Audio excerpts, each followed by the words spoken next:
તમારા કરણ અર્જુન ખોવાઈ ગયા હતા, પાછો બોલાવી લીધો હો. કેમ છે આઈટમ? કઈ ઘટે નહીં, કરણ અર્જુન જ લાગે. ઉનાળાની- મેરે કરણ અર્જુન આएंगे. ઉનાળાની છે ને સુપર માં સુપર છે ને હોટ ફેવરિટ આઈટમ હો. નાઇટ ડ્રેસ માટે છે ને તમારે રેગ્યુલર પહેરવામાં નાઇટ ડ્રેસમાં બેસ્ટ આઈટમ છે. કેપરી સૂટ, ચટા સૂટ છે ને આ ટૂંકમાં કાંઈ ઘટે નહીં એટલે કાંઈ નો ઘટે એવી આઈટમ છે. એક નંબર વસ્તુ છે. 2 કલર રહે એમાં, 3 કલર. એક આ બ્લુ કલર,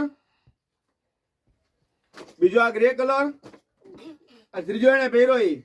3 કલર ને 3 મસ્ત ડિઝાઇન છે. કલર, ડિઝાઇન, કાપડ, ક્વોલિટીમાં જવાબદારી. કાપડમાં કાંઈ થાય ધોયેલું પીસ તમે પાછું સંભાળ લે, હું જવાબદારી. તમારે લાભ શુભ ને પહેરવું હોય મેચિંગ ટુ મેચિંગ તો રશ્મિન સેલમાં ઝડપથી આવી જાઓ. બાકી પછી નો કહેતા કે ભાઈ અમને અમારા કરણ અર્જુન માટે નથી મળ્યા, સ્ટોક બહુ ઓછો છે, તમે લાઈવ આવીને લઈ જાઓ. ક્યાં આવવાનું? રશ્મિન સેલમાં, રાધે કોમ્પ્લેક્સ ની સામે, માનનાથ રોડ, જુનાગઢ. લાગશે વાર, પાવડે મજા. અમારા વાલા જોઈ લો બે વાલા ને. હા.